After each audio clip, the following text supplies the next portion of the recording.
Hey guys, it's Lauren from the Express Lane, and we are finally coming at you with a new setup. We're actually filming in our office, and not sure if this is totally going to be the setup that we stick with throughout the year, but we're at least gonna try it out and see how everything goes. So just so excited to have a brand new filming space and to continue to bring you even more career development tips this year from the Express Lane. And in our first video of the year, we actually started talking about career development goals, specifically setting goals, habits that we wanted to establish, and even talking about monthly resets and different things that can help us really move those career goals along. And maybe when you were thinking about your career goals, your career development plans for 2023, you were thinking that maybe that includes a promotion, or maybe that includes just, building your skills, being the best member of your team that you can possibly be. Whatever it happens to be, it involves moving up a little bit in your company and really being that reliable, dependable employee who really helps your company grow.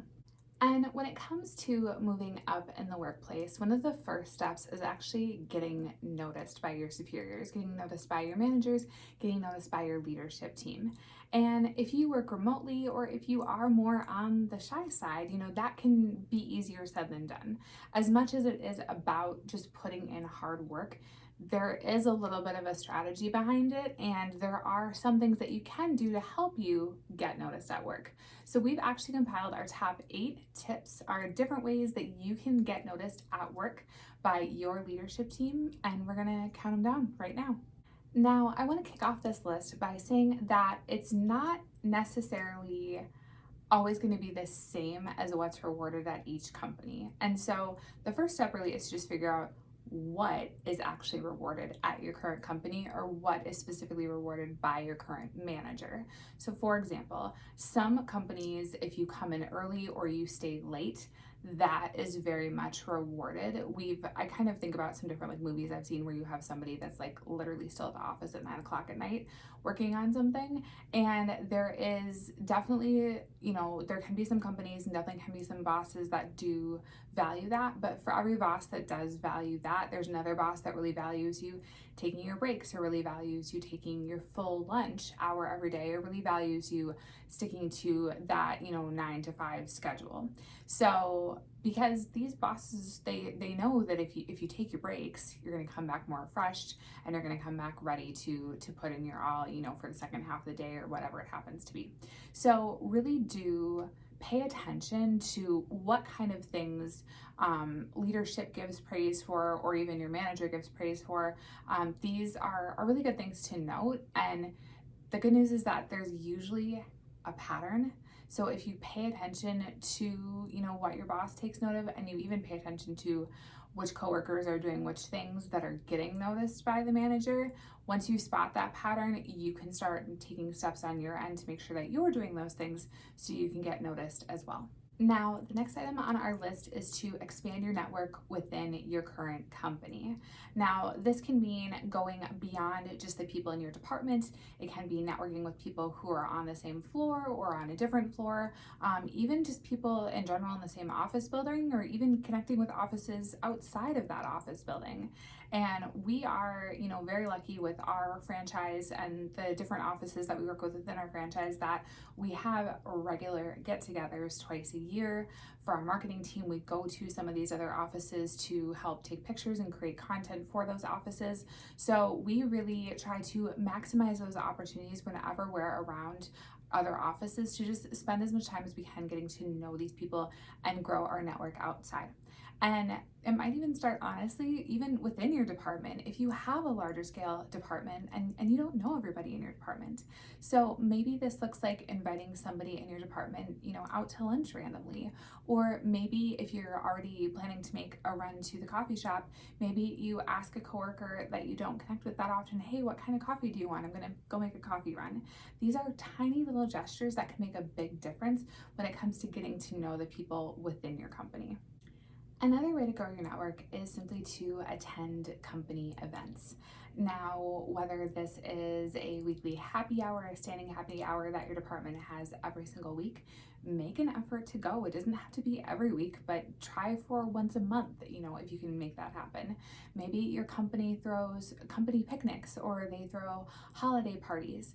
Put those on your calendar and make an effort to go to these events, because it can be really nice to get to know your coworkers outside of a standard office setting and get to know them on a more personal level, find out what they're interested in, and you can really help to strengthen your bond within the workplace. And on that note, I do want to point out that it can be really great to get to know your network, because you never know who else is also on the rise, who else wants to get noticed, who else is gearing up for that next promotion. I know that there are a lot of people, even with my organization, that have been promoted within just the last few years, and these are people that were just regular employees, and now they're on a leadership team. So you never know who you're going to be able to connect with and who you might even be in one of those leadership roles with down the road. I also wanted to just kind of share an example that I thought was relevant. My sister, she's actually a teacher, and she was actually just talking to me about an event that they had not too long ago that they threw for other teachers in the department.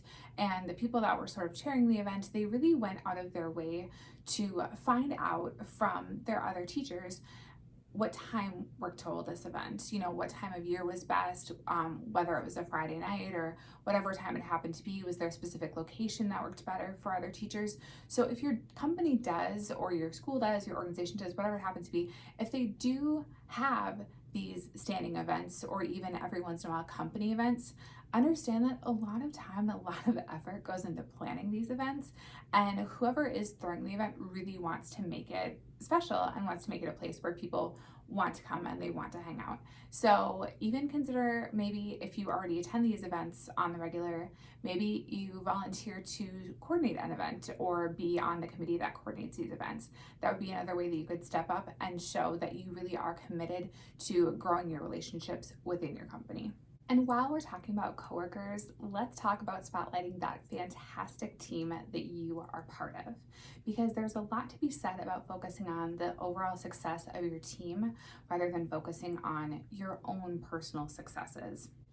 Because standing out from the pack doesn't mean that you necessarily need to be a lone wolf. You can still definitely get noticed by management for showing how much of a great team player you are and how well you work with others. And thinking about even a time when a coworker is feeling overwhelmed that you notice, or even if you're in a meeting and somebody says, I really need help with this today, if your schedule allows and you can take on a couple of extra tasks to help that coworker out, especially without asking anything in return and not expecting that they're going to help you with something in the future, that definitely doesn't go unnoticed by management. And on that note, taking on extra responsibilities can really help spotlight your go-getter attitude. And this, again, can look like anything from helping out a coworker who is overwhelmed to, again, maybe cheering up that event committee, or, just doing something that shows that it's not only about, what's in your job description, that you really are willing to go beyond that and be a team player and really do whatever it takes to help the organization grow. Now, this, I feel like, is a very common item. If you, just Google like ways to get noticed at work, I feel like this is on everybody's list, is like just volunteer for more activities. But the one thing that I will caution you on is that you need to be careful not to take on too much.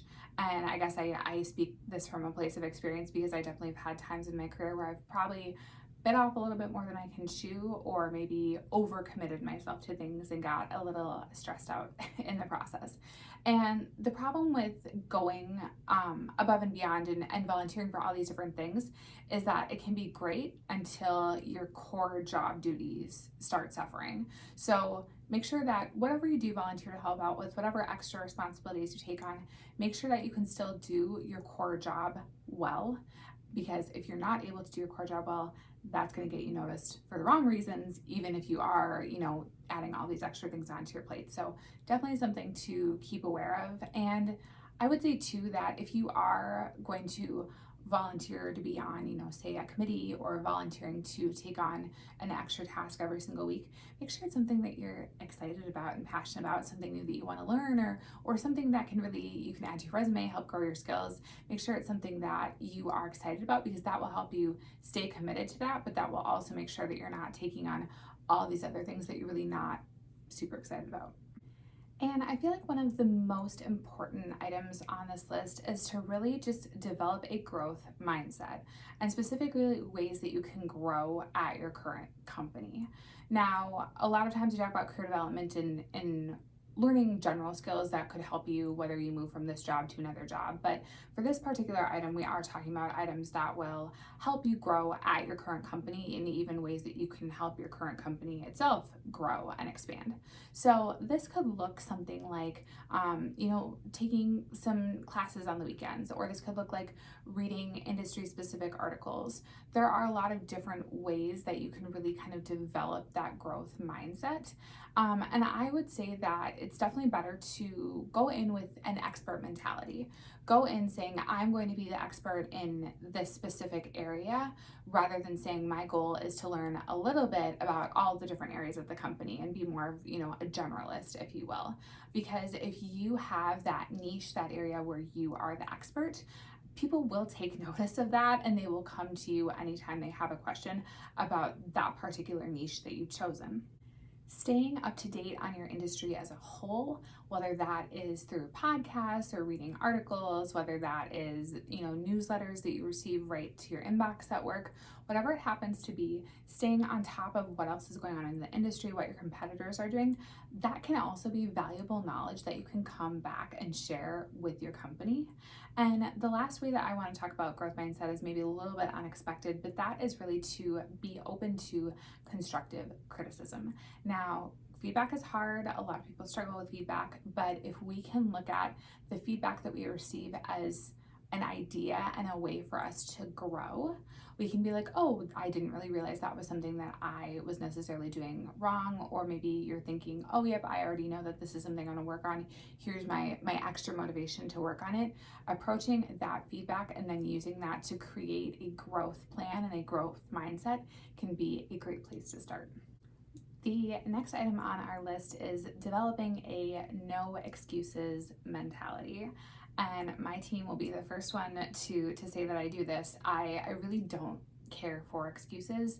It's not really something I've ever been a fan of, because at the end of the day, we can make excuses all day long, but we still didn't get the project done that needed to get done, or we still didn't, meet the deadline, whatever it happens to be. So I don't really care for excuses. And I use this example a lot when talking about excuses. I use the example of going to a restaurant.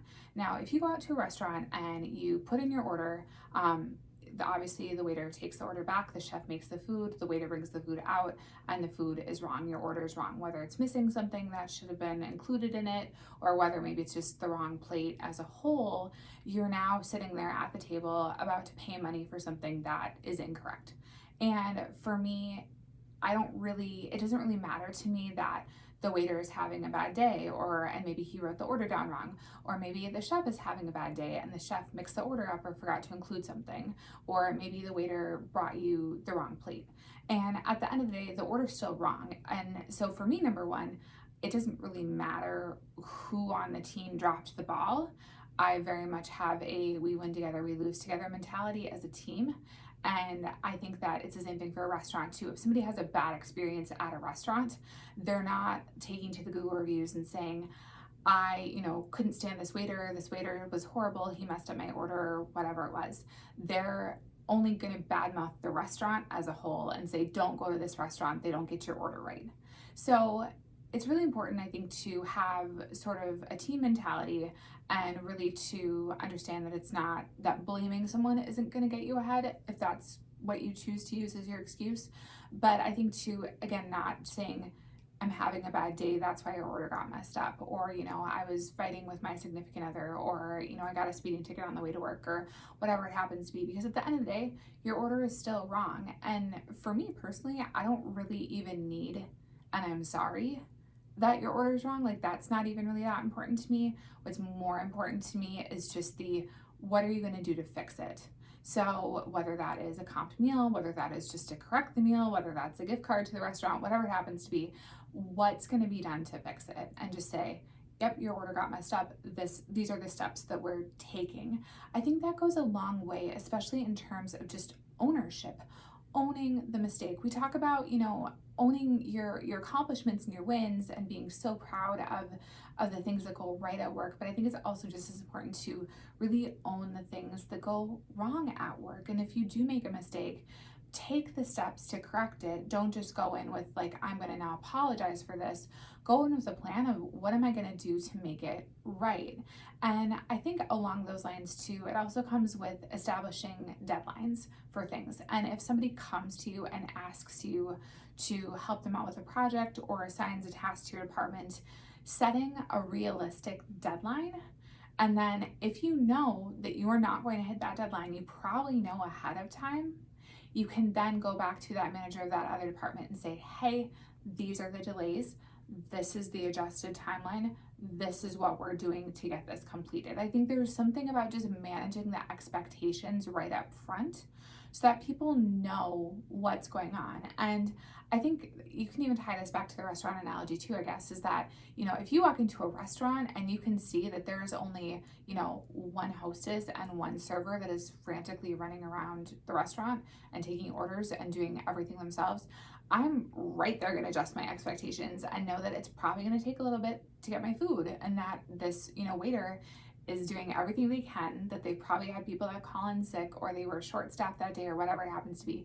I'm immediately adjusting my expectations based on just kind of the general feel of what's going on around me in that restaurant. So if you can do that at work with your coworkers, with big projects or other departments where things are going on, that's going to help a lot and will help you continue to take ownership of that project. And again, not make excuses if something doesn't go quite right. Instead, just focusing on this is what we're going to do instead. This is how we're going to fix it. And on a similar note, I would say would be accountability. And it's kind of interesting. We just had a speaker come and talk with our entire franchise about accountability at our kickoff meeting earlier this year. And I think with accountability, it does come down to ownership, like we just talked about, having that ownership mentality, having that no excuses mentality. But I think it does also come down to just, being prepared and to really take the commitments that you make to other people seriously. So if you commit to being in a meeting, if you're showing up, 5-10 minutes late, or you're showing up, unprepared, it doesn't look great. That's again another example. It's going to get you noticed in the wrong reasons, versus if you show up to every meeting on time, you have the materials that you need, you are prepared for those meetings, you instead become a person that people want to have meetings with because they know that you do take them seriously, and you are going to be committed to making sure that you get the most out of that meeting, but you also put the most into that meeting. So being just a dependable and again accountable coworker says a lot, because there are always going to be people that you work with that are people that if you ask them to do something, you have complete confidence that they will do it, versus other people that you may not have had the best experience with them in the past of them honoring their commitments they've made to you. And so maybe that's a person that you then become leery to hand a project to, or that's a person that you just even become leery to work with or be on a team with, because you don't really know whether or not they're going to actually follow through with this or not. So I think that when it comes to especially your leadership and your management, they want to know that you're going to follow through on these things and that you're going to take ownership of your commitments and to make sure that you do what you say you're going to do. And the last item on our list is all about your accomplishments, saving the fun stuff for last, right? Your accomplishments and the things that you do well on the job. Now, the biggest thing to remember is that no one is going to advocate for you like you advocate for yourself, and nobody is going to know your accomplishments and how much work went into those accomplishments better than you. And if you rely on your manager or your boss, your leadership team to take notice of all of these accomplishments, they're not going to remember all of them. Things are going to get missed. So you really need to be your cheerleader. You need to be your best advocate for all the things that you're doing well and all of your hard work.